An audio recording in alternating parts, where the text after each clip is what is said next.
Bonjour chers téléspectateurs, bienvenue à cet autre numéro de la revue des Grandes Unes avec nos invités déjà bien en place. Mais avant de leur donner la parole, revisitons justement les Grandes Unes des journaux ce matin avec tout d'abord la nouvelle expression qui cite ce matin sur la crise anglophone. La crise anglophone et des sécessionnistes qui veulent se déporter du côté de l'Ouest selon des sources concordantes, nous rappelle la nouvelle expression. Ceux-ci menacent de s'attaquer à Fongotongo si les populations de cette localité de la région de l'Ouest ne coopèrent pas. Le journal rappelle qu'il y a de cela quelques jours, ces assaillants sécessionnistes ont investi un coin de Fongotongo où se déroulait une cérémonie funéraire et ont menacé les populations de ce côté-là d'intervenir ou de les frapper si celles-ci ne coopéraient pas en donnant des renseignements importants dans le cadre de leur lutte. Joint au téléphone, selon la nouvelle expression, l'un des responsables de ce village fait savoir qu'il n'y a pas eu de véritable incursion de ces derniers dans leur village, mais tout simplement que les nombreux coups de feu entendus ont été faits dans une localité voisine, cette fois dans le sud-ouest, dans le département du Lébialem. Mais cette menace, selon le journal, a été prise très au sérieux puisque le gouverneur Hawa Fonka Augustine de la région de l'Ouest a donc décidé de sécuriser la frontière entre le sud-ouest et l'ouest en envoyant les éléments de plusieurs corps de l'armée. Question de Paris à toute éventualité. La nouvelle expression qui nous parle aussi ce matin de sénatorial 2018.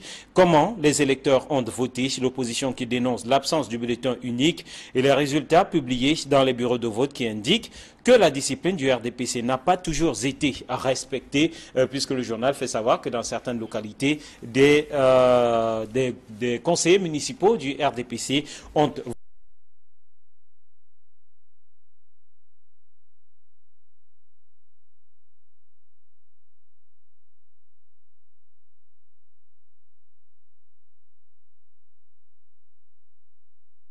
voté. Le parti au pouvoir a réussi l'exploit de retourner les conseillers municipaux de l'UFP. Récit d'une victoire collective à lire à la page 3 du journal Info au matin. Le journal qui décrit comment Laurent Esso a mis en branle la machine RDPC pour renverser donc la tendance dans ce département d'UNCAM, un département à majorité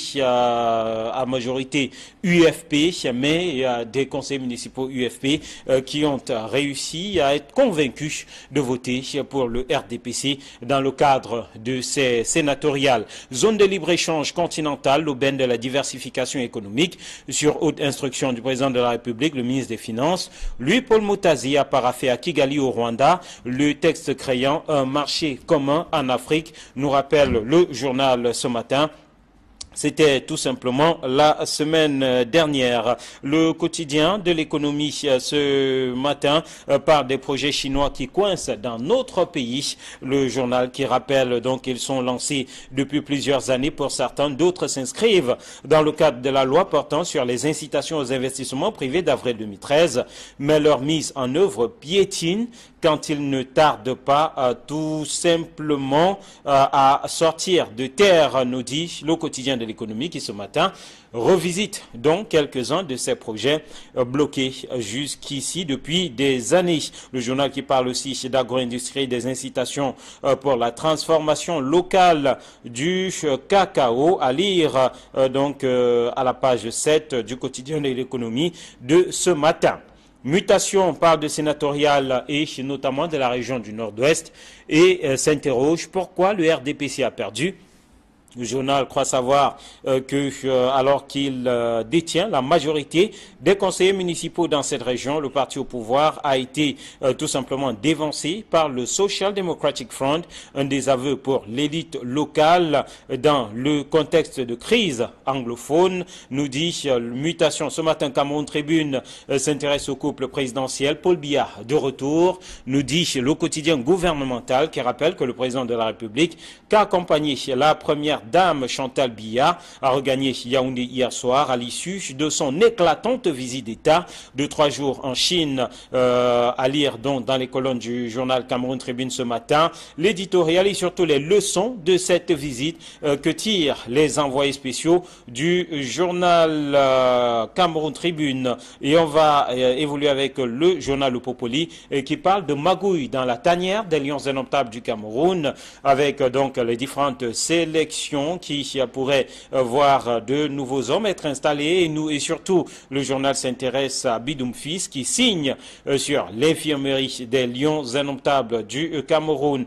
Camer Presse parle de l'ambassadeur de France qui était du côté de Lompangar, qui a donc visité ce barrage en construction. Et enfin, le journal Le Jour, lui, s'intéresse au portrait des nouveaux présidents, des nouveaux prisonniers du président. Et il y a entre autres, on peut voir donc à la une, quelques-uns de ces prisonniers du président, avec notamment Basile Atanganakuna, Max Wanjaiti, Bruno Bekolo Egbe, entre autres donc, qui figurent parmi ces nouveaux prisonniers du président qui se trouvent du côté de la prison centrale de Kondengi, le journal qui parle aussi de la sénatoriale avec Elekam qui corrige ces chiffres. Voilà donc pour la revue de ces grandes unes. Sur ce plateau, ils sont bien en place. Casimir Désiré Tagné, bonjour et bienvenue. Bonjour Eric Martial, bonjour Kaminele et un bonjour spécial au chef de l'État, le président de la République qui est de retour de la Chine après sa visite. Je crois que c'est l'une des rares fois où on voit le président de la République, après une visite d'État, retourner immédiatement dans son pays. Cela n'est pas, on n'a pas coutume de voir ça et j'ai l'impression que cela présage de beaucoup de choses qui vont se passer, beaucoup de chamboulements attendus dans le sérail ces jours-ci, surtout que l'opération Épervier a repris du poil de la bête. Voilà. Et bonjour à vous, Camille. Eric Martial, je me bonjour. Bonjour Casimir Désiré Tagné, bonjour téléspectateurs d'Equinox et bonjour à tous les candidats à toutes les listes du RDPC pour le compte des sénatoriales qui, au vu des premières tendances, ayant obtenu 100% ou 99%, sont déjà assurés d'être des sénateurs. Voilà, et on l'a dit, félicitations. Félicitations. Allez, et on va démarrer justement avec les sénatoriales et les journaux qui titrent ce matin, notamment sur la région du sud-ouest avec un focus, un zoom sur cette région du nord-ouest, pour être plus précis. Mutation, par exemple, s'interroge pourquoi le RDPC a perdu dans cette région du nord-ouest. On va noter que la nouvelle expression, elle donc décrit ce matin comment les électeurs ont voté, avec aussi un point d'honneur fait sur cette région du nord-ouest. C'était une région très attendue selon vous, Camille? C'est une région très attendue, mais vous savez très bien que dans cette région-là, cette région fait partie du fief du SDF. Le RDPC avait déjà réussi l'exploit de s'implanter, alors que dans les années 92, 13, 14, 15, 16, c'était un bastion inexpugnable du RDPC. Grâce justement à des gens comme Paul Tanganji, le RDPC a réussi à mettre un pied, puis deux pieds dans la région du Nord-Ouest. Et il n'est donc pas surprenant que le SDF ne perde tout de même pas dans son fief, que ce soit dans la Mézam, que ce soit du côté de Kumbo, que ce soit du côté de Bamenda. Non, ça aurait été surprenant que le SDF perde tout de même. Et le journal constate, ou notamment Mutation, s'intéresse au fait qu'il y avait un nombre important de conseillers municipaux issus des rangs du RDPC, mais la tendance est que ces derniers ont voté pour le SDF en bonne partie.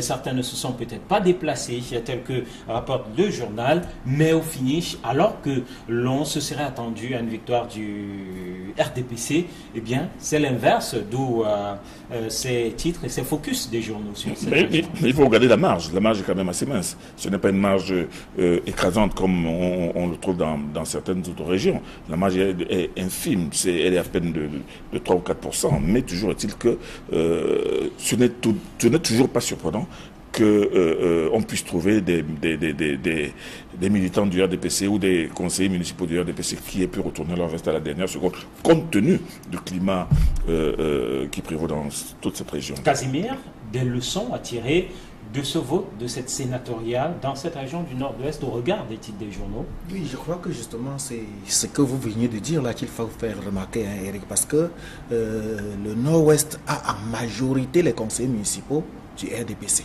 Il faut le relever. Et c'est ces conseillers municipaux du RDPC qui ont voté pour le SDF. C'est ça ce qu'il y a à remarquer. Mais il y a des leçons à tirer justement. Le RDPC paye là le prix de sa politique, de la mauvaise politique de la gestion de la crise anglophone. C'est ça, c'est clair. Et vous savez que depuis que cette crise a éclaté, on n'a pas vu des bonnes mesures, on n'a pas vu le RDPC implémenter le dialogue tant attendu. On n'a pas vu le RDPC donner le ton de ce qu'on attend pour que l'apaisement soit du côté du Nord-Ouest. Donc pour vous, c'est un vote sanction? C'est pratiquement un vote sanction. Par les conseillers RDPC qui sont des natifs du Sud-Ouest. Il faut relever du Nord-Ouest. Parce que être conseiller municipal ne les empêche pas d'être natifs du Nord-Ouest. Donc ils ont voté. Je crois que c'est le cœur qui a parlé. Ils ont voté selon leur cœur. Ils ont voté selon leurs aspirations et selon ce qu'ils veulent pour leur région qui est le Nord-Ouest. Donc cela ne me surprend pas. Et d'ailleurs, c'est la seule région au Cameroun sur 10 où le SDF peut avoir l'espoir d'avoir 6 voix, c'est-à-dire 6 sénateurs. 6 sénateurs, ça fera 6 sénateurs sur 70.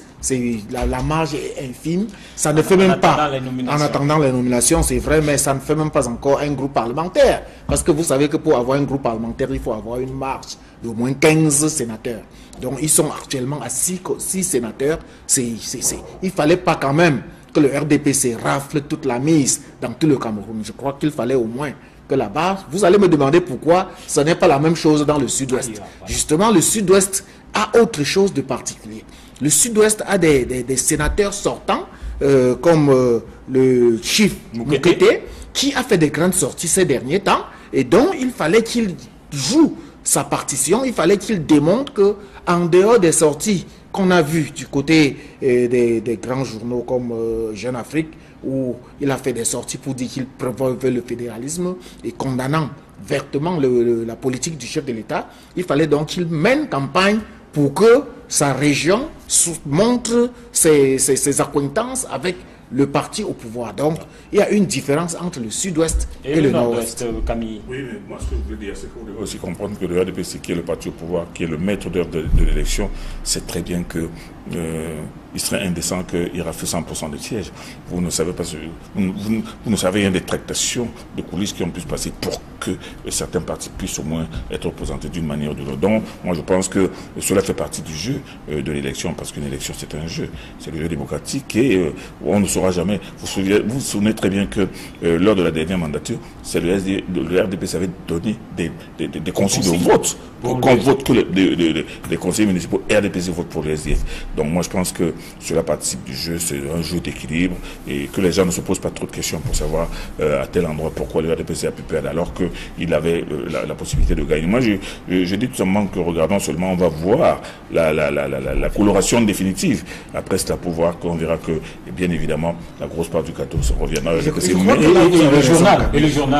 Et le journal Info Matin, lui dit clairement que voilà, au regard de l'implication, au regard de l'engagement des uns et des autres au sein du RDPC, le parti est bien parti pour remporter tout au moins 4/5 de la mise pour ces sénatoriales. Alors je voudrais qu'on s'intéresse à l'angle pris ce matin par la Nouvelle Expression qui dit comment les électeurs ont voté, l'opposition qui dénonce l'absence du bulletin unique. C'est une récurrence finalement, une rhétorique au sein de l'opposition. C'est passé et déjà le temps des pleurs ou des dénonciations a commencé.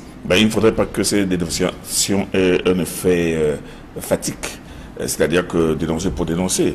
l'État avait et les CAM avaient le choix entre le bulletin unique et ce que l'on a vu.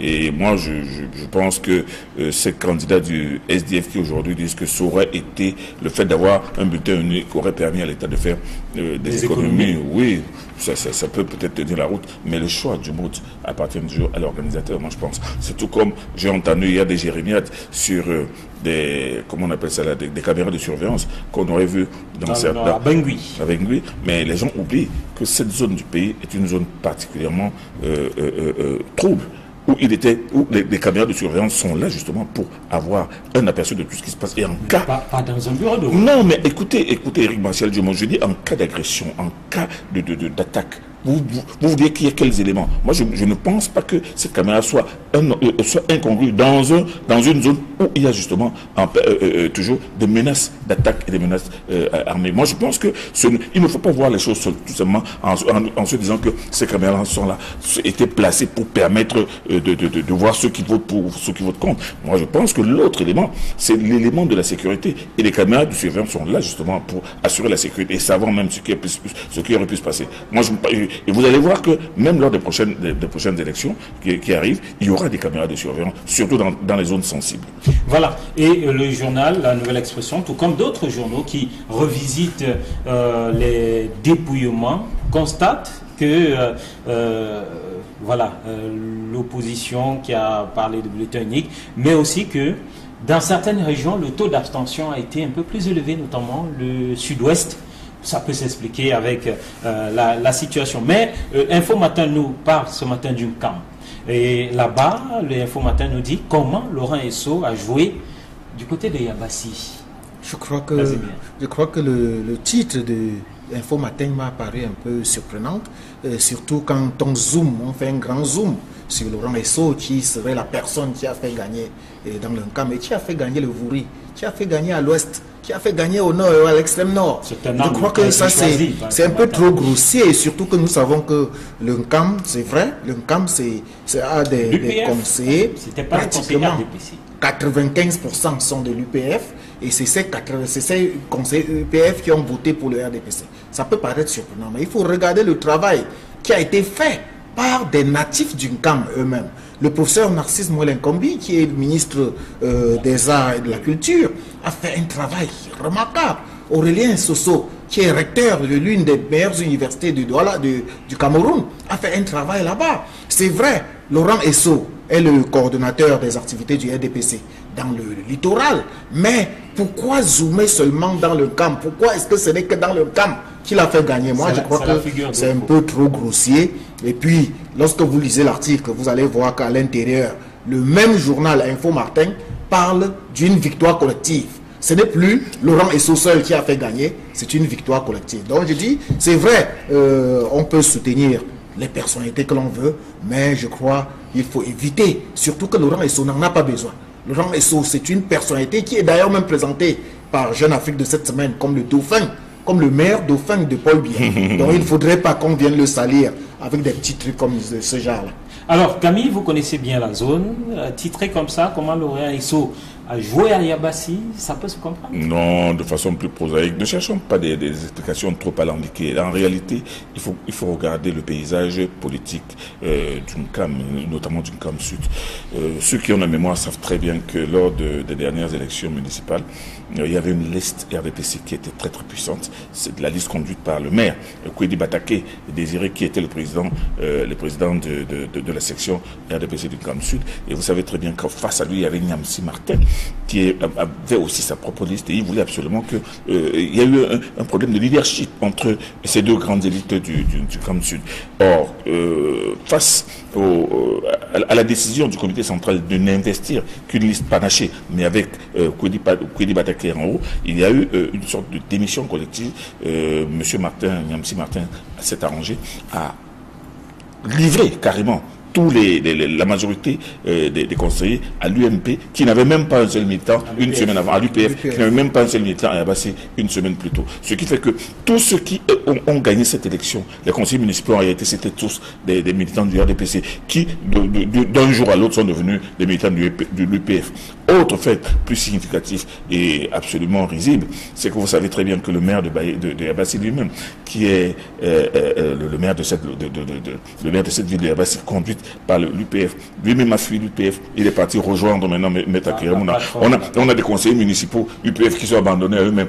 Qu'est-ce que vous voulez qu'ils fassent? Ils sont pas retournés à la maison. Donc moi je dis que la victoire du RDPC dans le camp, c'était une victoire tout simplement presque logique finalement, logique, selon vos explications. Logique. Alors, la nouvelle expression nous parle ce matin aussi de crise anglophone qui s'enlise et surtout qui pourrait s'étendre puisque des sécessionnistes veulent se déporter à l'ouest. Nous dit le journal, et selon des sources concordantes, ceci menace de s'attaquer à Fongo-Tongo, qui, faut-il le rappeler, est la première localité après le Libyalem du côté de l'ouest quasiment. Il faut déjà reconnaître que l'ouest est la région frontalière non seulement du nord-ouest, mais également du sud-ouest. Et Fongo-Tongo, qui est dans la Maignoire, est pratiquement à un jet de pierre de Libyalem, qui est dans le sud-ouest. Donc, ça ne devrait pas surprendre que l'on pense que les sécessionnistes peuvent se déporter à l'ouest. C'est très facile. Donc, je crois que la nouvelle expression, ou alors la presse tout entière a fait bien ce travail de veille, ce travail d'éclaireur, pour attirer l'attention des pouvoirs publics sur les mesures de sécurité qui doivent être renforcées de part et d'autre. S'il n'y a pas qu'à l'ouest, rappelez-vous qu'il y a quelque temps, il y a eu des tentatives des sécessionnistes du côté de Douala, au niveau de la SCDP. Donc, à tous les niveaux, dans tout le pays, il faut rester en veille. Il faut que les forces de maintien de l'ordre évitent de nous présenter les visages que nous avons l'habitude de voir d'eux, ou sur les postes de contrôle. On voit des hommes en tenue qui sont en train de somnoler. Quand ils ne sont pas en train de somnoler, ils sont là tout simplement pour racketter les populations et les transporteurs. Donc qu'ils fassent le travail qu'on attend d'eux, c'est-à-dire sécuriser les hommes et les biens. La menace semble avoir été prise très au sérieux, puisque le journal nous renseigne que le gouverneur de la région de l'Ouest a fait envoyer le long de la frontière entre l'Ouest et le Nord-Ouest des forces de sécurité et des forces de défense. Question de parer à toute éventualité, Camille. Il faut d'abord commencer par décortiquer cette nouvelle. D'une part, on dit qu'il y a des sécessionnistes qui sont arrivés, qui ont menacé les gens et qui leur disent que si vous ne nous donnez pas des renseignements, nous allons venir vous brûler. Et d'autre part, des gens qui disent que non, c'est plutôt des coups de feu qu'on a entendus. Il faudrait d'abord faire la part des choses à ce niveau. Et le deux, je pense que les sécessionnistes, eux, ils ont leur propre pays qu'ils ont circonscrit. Leur Ambazonie, c'est le sud-ouest et le nord-ouest. Maintenant, s'ils veulent mettre l'ouest là-dedans, je ne sais pas comment ils vont être reçus de ce côté-là. Bon, maintenant, moi, je pense beaucoup plus... Ça pourrait aussi expliquer la désorganisation, finalement, de ce groupe, ou de ces groupes. Je vous ai dit que nous sommes, et je le dis depuis longtemps, nous sommes face à un groupe qui lui-même, déjà, étant décapité, est en train de se constituer de multiples bandes armées qui agissent de façon indépendante. C'est chacun qui cherche à frapper son coup pour maintenir la terreur. Il y a d'abord le premier élément de maintien de la terreur, c'est leur fameux Ambazonia TV qui balance des reportages saisissants, des reportages menaçants. Le dernier reportage dont on parle, c'est qu'ils ont décision, ils annoncent qu'ils vont kidnapper, comment il s'appelle, le leader anglophone là. Non, un leader anglophone qui était Arbor Bala, qui vont le kidnapper, qui vont l'emmener. Et c'est en train de circuler aussi bien dans les réseaux sociaux que dans les téléphones. Et cette Ambazonia TV est un élément de déstabilisation et de frayeur permanente sur les populations. Les populations sont toutes connectées à cette télévision-là. C'est une télévision de propagande qui diffuse toutes sortes de nouvelles effrayantes pour les populations. Maintenant, quand on dit... Je le disais entre parenthèses pour corroborer ou alors pour ajouter... Oui, moi je pense que tout ce cinéma qui est en train d'être fait aujourd'hui, soit avec des kidnappings, soit avec des enlèvements, soit avec des menaces, cela va dans la démarche du maintien, d'un maintien ambiant de terreur. On veut faire peur aux gens en disant que nous pouvons faire ça, nous pouvons faire ça. Mais quand on regarde en réalité ces bandes armées, je pense que ces bandes armées sont face à un État organisé, à une armée organisée. organisé et bien armé. Moi, quand on regarde ces gens-là qui ont des fusils de chasse et des machettes et qui, à l'occasion d'un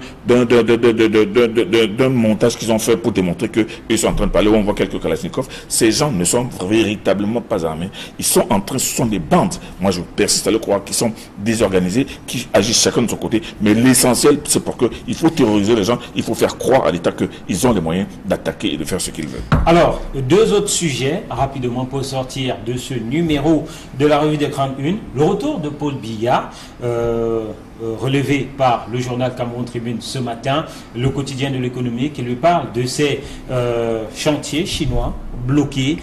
Paul Biya de retour, vous l'avez dit à l'entame de cette émission, ce n'est pas tous les jours qu'on voit un retour aussi prompt. Oui, je crois qu'il faut s'attendre à des choses qui vont se passer, hein, parce que déjà, en son absence, beaucoup de choses se sont passées et on a été surpris que le chef d'État soit hors du pays au moment où d'importantes échéances politiques étaient en train de se passer, notamment les sénatoriales.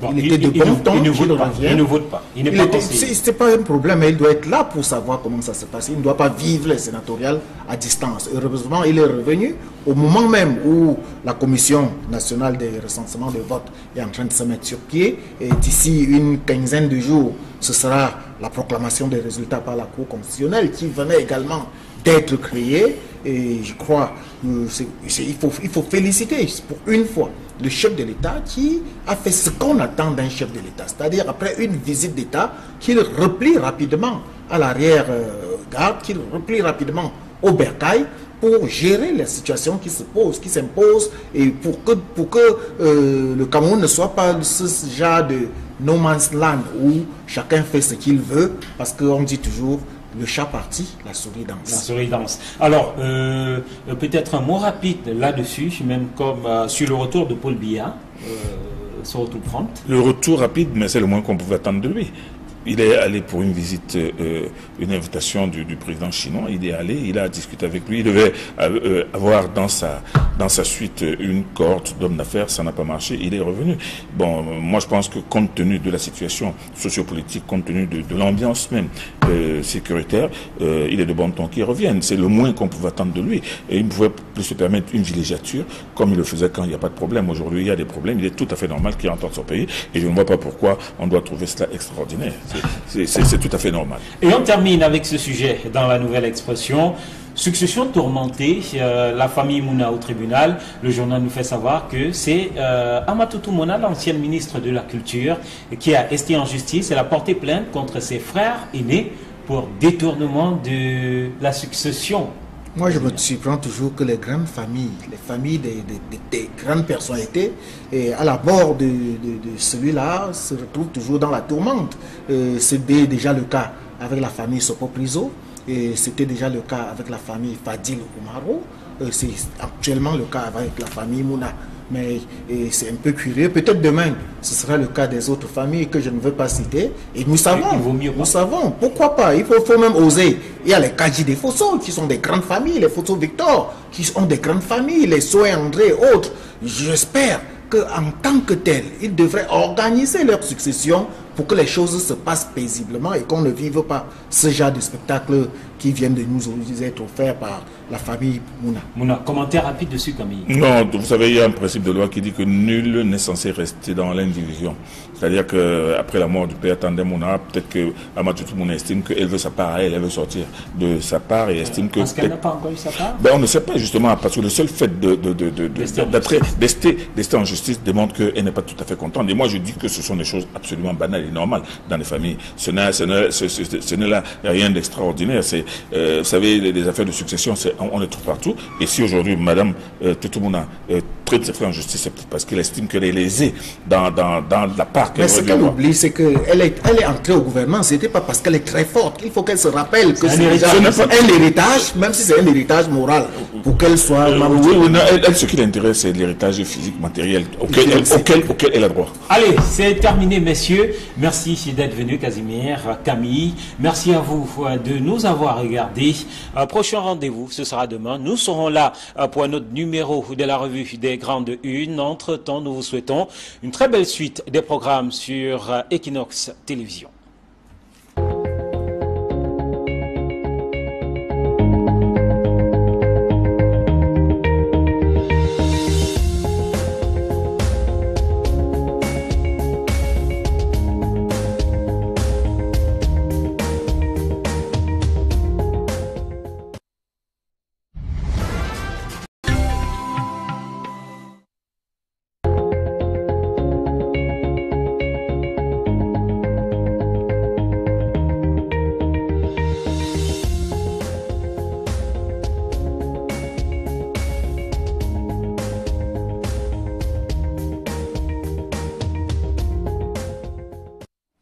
Bonjour chers téléspectateurs, bienvenue à cet autre numéro de la revue des Grandes Unes avec nos invités déjà bien en place. Mais avant de leur donner la parole, revisitons justement les Grandes Unes des journaux ce matin avec tout d'abord la Nouvelle Expression qui cite ce matin sur la crise anglophone.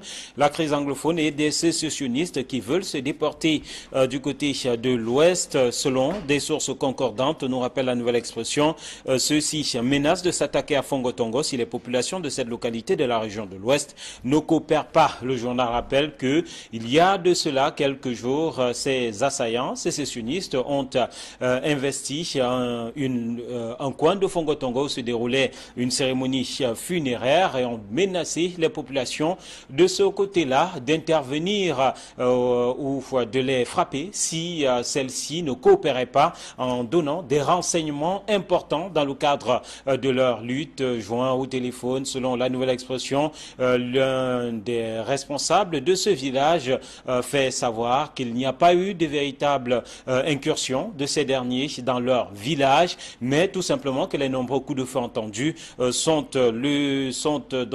été faits dans une localité voisine, cette fois dans le sud-ouest, dans le département du Lébialem. Mais il y a cette menace, selon le journal, a été prise très au sérieux puisque le gouverneur Hawa Fonka Augustine de la région de l'Ouest a donc décidé de sécuriser la frontière entre le sud-ouest et l'ouest en envoyant les éléments de plusieurs corps de l'armée. Question de Paris à toute éventualité. La Nouvelle Expression qui nous parle aussi ce matin de sénatorial 2018. Comment les électeurs ont voté? L'opposition qui dénonce l'absence du bulletin unique et les résultats publiés dans les bureaux de vote qui indiquent que la discipline du RDPC n'a pas toujours été respectée, puisque le journal fait savoir que dans certaines localités, des conseillers municipaux du RDPC ont voté.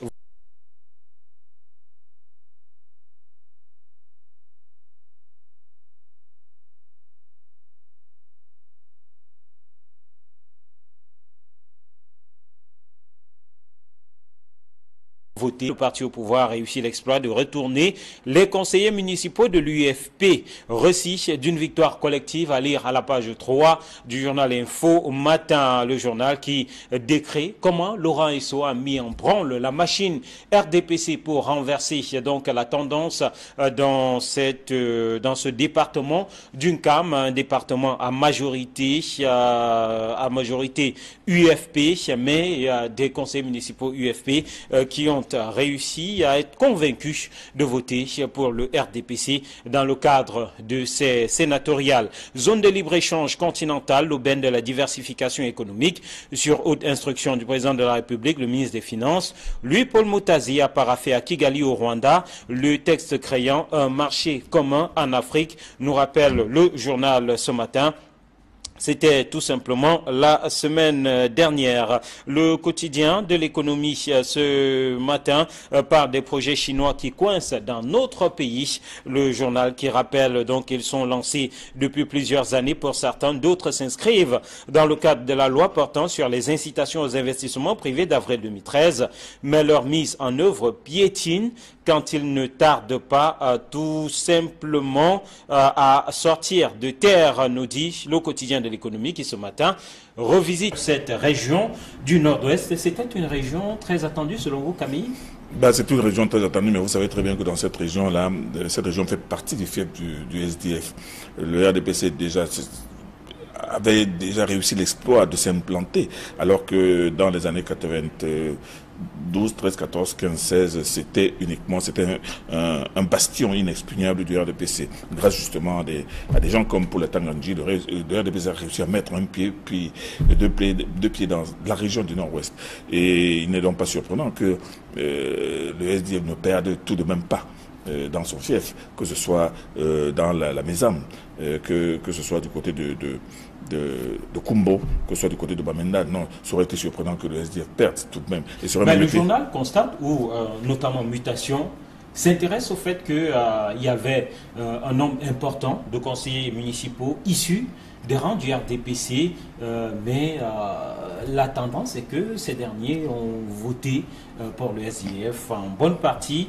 Certains ne se sont peut-être pas déplacés, tel que rapporte le journal, mais au finish, alors que l'on se serait attendu à une victoire du RDPC, eh bien, c'est l'inverse, d'où ces titres et ces focus des journaux sur cette région. Il faut regarder la marge. La marge est quand même assez mince. Ce n'est pas une marge écrasante comme on le trouve dans certaines autres régions. La marge est infime. Elle est à peine de 3 ou 4%. Mais toujours est-il que ce n'est toujours pas surprenant qu'on puisse trouver des militants du RDPC ou des conseillers municipaux du RDPC qui aient pu retourner leur veste à la dernière seconde, compte tenu du climat qui prévaut dans toute cette région. Casimir, des leçons à tirer de ce vote, de cette sénatoriale dans cette région du Nord-Ouest au regard des titres des journaux? Oui, je crois que justement c'est ce que vous veniez de dire là qu'il faut faire remarquer, hein, Eric, parce que le Nord-Ouest a en majorité les conseillers municipaux du RDPC.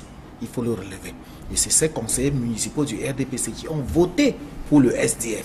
C'est ça ce qu'il y a à remarquer. Mais il y a des leçons à tirer justement. Le RDPC paye là le prix de sa politique, de la mauvaise politique de la gestion de la crise anglophone. C'est ça, c'est clair. Et vous savez que depuis que cette crise a éclaté, on n'a pas vu des bonnes mesures, on n'a pas vu le RDPC implémenter le dialogue tant attendu. Le RDPC donner le ton de ce qu'on attend pour que l'apaisement soit du côté du Nord-Ouest. Donc pour vous, c'est un vote sanction? C'est pratiquement un vote sanction. Par les conseillers RDPC qui sont des natifs du Sud-Ouest. Il faut relever du Nord-Ouest. Parce que être conseiller municipal ne les empêche pas d'être natifs du Nord-Ouest. Donc ils ont voté. Je crois que c'est le cœur qui a parlé. Ils ont voté selon leur cœur. Ils ont voté selon leurs aspirations et selon ce qu'ils veulent pour leur région qui est le Nord-Ouest. Donc cela ne me surprend pas. Et d'ailleurs, c'est la seule région au Cameroun sur 10 où le SDF peut avoir l'espoir d'avoir 6 voix, c'est-à-dire 6 sénateurs. 6 sénateurs, ça fera 6 sénateurs sur 70. La marge est infime. Ça ne fait même pas, en attendant les nominations, c'est vrai, mais ça ne fait même pas encore un groupe parlementaire. Parce que vous savez que pour avoir un groupe parlementaire, il faut avoir une marge d'au moins 15 sénateurs. Donc ils sont actuellement à 6 sénateurs. Il ne fallait pas quand même que le RDPC rafle toute la mise dans tout le Cameroun. Je crois qu'il fallait au moins que là-bas, vous allez me demander pourquoi ce n'est pas la même chose dans le Sud-Ouest. Justement, le Sud-Ouest a autre chose de particulier. Le Sud-Ouest a des sénateurs sortants, comme le chief Moukete, qui a fait des grandes sorties ces derniers temps, et dont il fallait qu'il... Donc, quelques-uns de ces projets bloqués jusqu'ici depuis des années. Le journal qui parle aussi d'agro-industrie, des incitations pour la transformation locale du cacao, à lire donc à la page 7 du quotidien de l'économie de ce matin. Mutation parle de sénatorial et notamment de la région du Nord-Ouest et s'interroge pourquoi le RDPC a perdu. Le journal croit savoir alors qu'il détient la majorité des conseillers municipaux dans cette région, le parti au pouvoir a été tout simplement dévancé par le Social Democratic Front, un désaveu pour l'élite locale dans le contexte de crise anglophone, nous dit Mutation. Ce matin, Cameroun Tribune s'intéresse au couple présidentiel. Paul Biya de retour, nous dit le quotidien gouvernemental qui rappelle que le président de la République qu'a accompagné la première dame Chantal Biya a regagné Yaoundé hier soir à l'issue de son éclatante visite d'État de 3 jours en Chine, à lire donc dans les colonnes du journal Cameroun Tribune ce matin. L'éditorial et surtout les leçons de cette visite que tirent les envoyés spéciaux du journal Cameroun Tribune. Et on va évoluer avec le journal Le Popoli qui parle de magouille dans la tanière des lions indomptables du Cameroun, avec donc les différentes sélections qui pourraient voir de nouveaux hommes être installés. Et surtout, le journal s'intéresse à Bidoum Fils qui signe sur l'infirmerie des lions indomptables du Cameroun.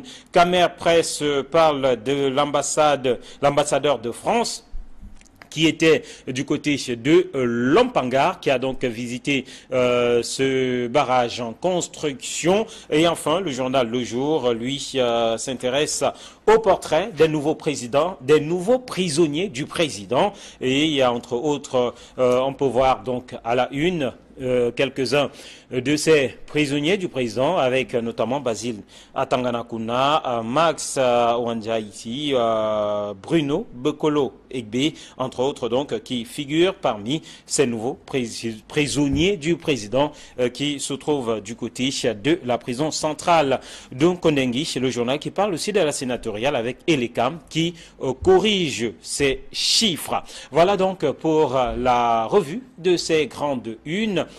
Sur ce plateau, ils sont bien en place. Casimir Désiré-Tagné, bonjour et bienvenue. Bonjour Éric Martial, bonjour Camille et un bonjour spécial au chef de l'État, le président de la République qui est de retour de la Chine après sa visite.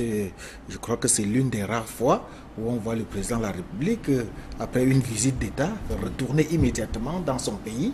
Cela n'est pas, on n'a pas coutume de voir ça, et j'ai l'impression que cela présage beaucoup de choses qui vont se passer, beaucoup de chamboulements attendus dans le sérail ces jours-ci, surtout que l'opération Épervier a repris du poil de la bête. Voilà, et bonjour à vous Camille. Éric Martial, bonjour. Bonjour Casimir Désiré-Tagné, bonjour téléspectateurs d'Equinox, bonjour à tous les candidats à toutes les listes du RDPC pour le compte des sénatoriales qui, au vu des premières tendances, ayant obtenu 100% ou 99%, sont déjà assurés d'être des sénateurs. Voilà, et on l'a dit, félicitations. Félicitations. Et on va démarrer justement avec les sénatoriales et les journaux qui titrent ce matin, notamment sur la région du sud-ouest, avec un focus, un zoom sur cette région du nord-ouest, pour être plus précis. Mutation, par exemple, s'interroge pourquoi le RDPC a perdu dans cette région du nord-ouest. On va noter que la nouvelle expression, elle donc décrit ce matin comment les électeurs ont voté, avec aussi un point d'honneur fait sur... Joue sa partition, il fallait qu'il démontre que en dehors des sorties qu'on a vues du côté des grands journaux comme Jeune Afrique, où il a fait des sorties pour dire qu'il promeuvait le fédéralisme et condamnant vertement la politique du chef de l'État, il fallait donc qu'il mène campagne pour que sa région montre ses accointances avec le parti au pouvoir. Donc, il y a une différence entre le sud-ouest et le nord-ouest. Camille. Oui, mais moi, ce que je veux dire, c'est qu'il faut aussi comprendre que le RDPC, qui est le parti au pouvoir, qui est le maître d'œuvre de l'élection, sait très bien que il serait indécent qu'il rafle 100% des sièges. Vous ne savez pas, vous ne savez rien des tractations de coulisses qui ont pu se passer pour que certains partis puissent au moins être représentés d'une manière ou d'une autre. Donc, moi, je pense que cela fait partie du jeu de l'élection, parce qu'une élection, c'est un jeu. C'est le jeu démocratique et on ne saura jamais. Vous vous souvenez très bien que lors de la dernière mandature, c'est le RDPC avait donné des consignes de vote. Qu'on vote que les conseillers municipaux, RDPC vote pour le SDF. Donc moi je pense que cela participe du jeu, c'est un jeu d'équilibre et que les gens ne se posent pas trop de questions pour savoir à tel endroit pourquoi le RDPC a pu perdre alors qu'il avait la possibilité de gagner. Moi je dis tout simplement que regardons seulement, on va voir la coloration définitive après cela pour voir qu'on verra que bien évidemment la grosse part du gâteau se reviendra. Et le journal Info Matin lui dit clairement que voilà, au regard de l'implication, au regard de l'engagement des uns et des autres au sein du RDPC, le parti est bien parti pour remporter tout au moins 4/5 de la mise pour ces sénatoriales. Alors je voudrais qu'on s'intéresse à l'angle pris ce matin par la nouvelle expression qui dit comment les électeurs ont voté, l'opposition qui dénonce l'absence du bulletin unique. C'est une récurrence finalement, une rhétorique au sein de l'opposition. C'est passé et déjà le temps des pleurs ou des dénonciations a commencé. Il ne faudrait pas que ces dénonciations aient un effet fatigue C'est-à-dire que dénoncer pour dénoncer.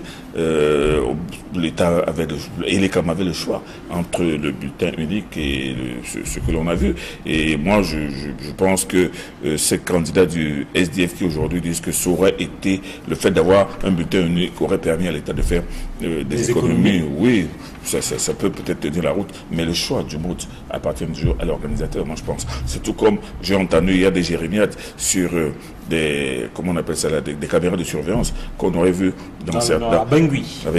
Mais les gens oublient que cette zone du pays est une zone particulièrement trouble, où les caméras de surveillance sont là justement pour avoir un aperçu de tout ce qui se passe. Et en cas... Pas dans un bureau de... Non, mais écoutez Eric Martial Dumont, je dis en cas d'agression, en cas d'attaque, vous voulez qu'il y ait quels éléments? Moi, je ne pense pas que cette caméra soit incongrue dans une zone où il y a justement toujours des menaces d'attaque et des menaces armées. Moi, je pense que il ne faut pas voir les choses tout simplement en se disant que ces caméras sont là, étaient placées pour permettre de voir ceux qui votent pour, ceux qui votent contre. Moi, je pense que l'autre élément, c'est l'élément de la sécurité. Et les caméras de surveillance sont là justement pour assurer la sécurité et savoir même ce qui aurait pu se passer. Moi, et vous allez voir que même lors des prochaines élections qui arrivent, il y aura des caméras de surveillance, surtout dans les zones sensibles.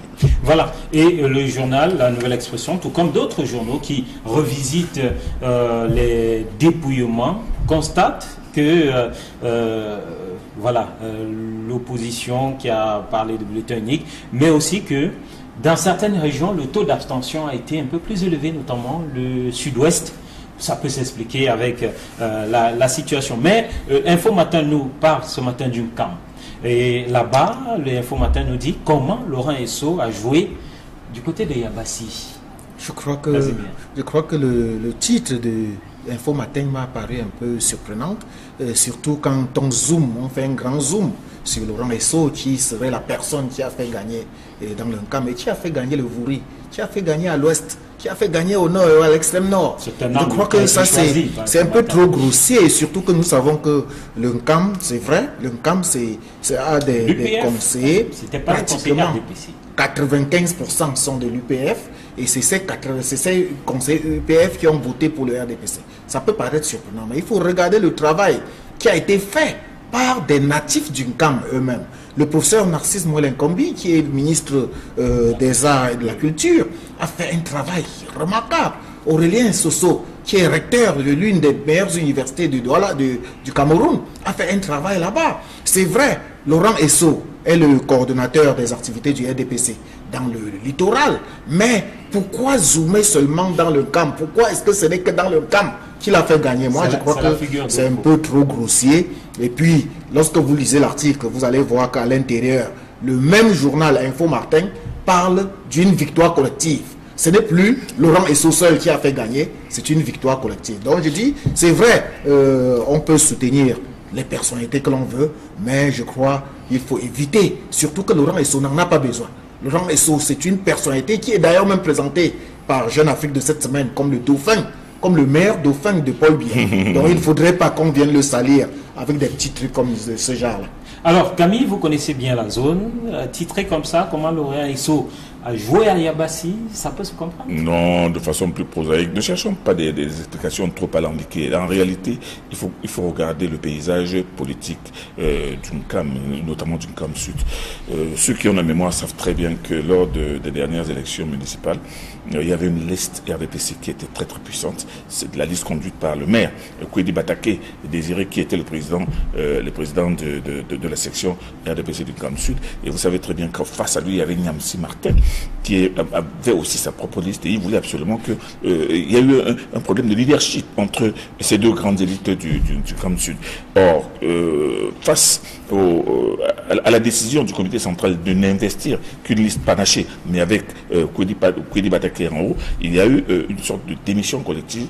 Monsieur Martin, Nyamsi Martin, s'est arrangé à livrer carrément la majorité des conseillers à l'UMP qui n'avaient même pas un seul militant une semaine avant, à l'UPF qui n'avaient même pas un seul militant à Yabassi une semaine plus tôt. Ce qui fait que tous ceux qui ont gagné cette élection, les conseillers municipaux en réalité c'était tous des militants du RDPC qui d'un jour à l'autre sont devenus des militants de l'UPF. Autre fait plus significatif et absolument risible, c'est que vous savez très bien que le maire de Yabassi lui-même, qui est le maire de cette ville de Yabassi, conduite par l'UPF, lui-même a fui l'UPF, il est parti rejoindre maintenant Meta Kiramuna.